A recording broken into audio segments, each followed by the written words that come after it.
চোখের জলে লেখা চিঠি পড়বে কি হে আল্লাহ, ভাঙা এই হৃদয়ের কথা শুনবে কি হে আল্লাহ। কলম আমার কাছে শুধু কাগজ ভিজে যায়, তোমার দয়া ছাড়া আমার আর তো কেউ নাই। এই চিঠিতে লিখলাম শুধু বুকের নীরব ব্যথা, হাসির আড়ালে লুকিয়ে রাখা হাজার কষ্টের কথা। মানুষ দেখে মুখের হাসি, দেখে না অন্তর, তুমি ছাড়া আর কে জানে আমার সব খবর। যে স্বপ্নগুলো বুনেছিলাম ঝরে গেছে আজ, যে মানুষগুলো আপন ছিল বদলে গেছে আজ। তবু আমি অভিযোগের ভাষা শিখিনি কোনো দিন, কারণ জানি প্রতিটি ঘটনার মালিক তুমি হে রহিম। রাতের শেষে জানালাতে চাঁদের আলো নামে, আমি তখন লিখি চিঠি চোখের জলের কালি দিয়ে।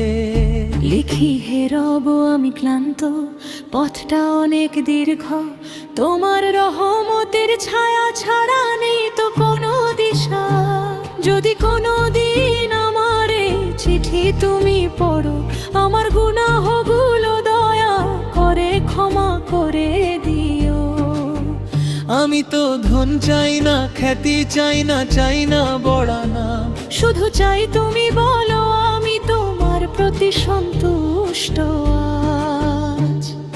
মায়ের চোখের অশ্রুগুলো লিখেছি এই পাতায়, বাবার নীরব কষ্টটুকু রেখেছি বুকের ব্যথায়। তাদের দোয়ার সুবাস যেন হারিয়ে না যায়, তাদের জন্য জান্নাতের দরজা খুলে দিও হায়।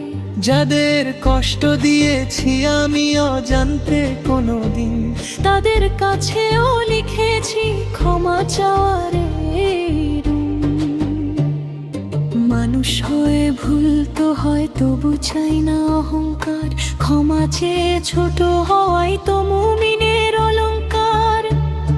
শেষ পাতাতে লিখলাম শুধু একটি ছোট্ট দোয়া, হে আল্লাহ শেষ নিঃশ্বাসে কেড়ে নিও নাই না।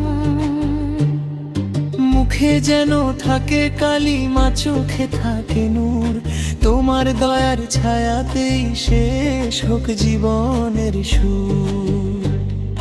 চোখের জলে লেখা চিঠি উড়ে যাক আসমানে, রহমতের ফেরেশতারা নিয়ে যাক তোমার দরবারে। যদি পড়ো এই বান্দার চিঠি ফিরিয়ে দিও না, তোমার ক্ষমার ছায়াতে কাটুক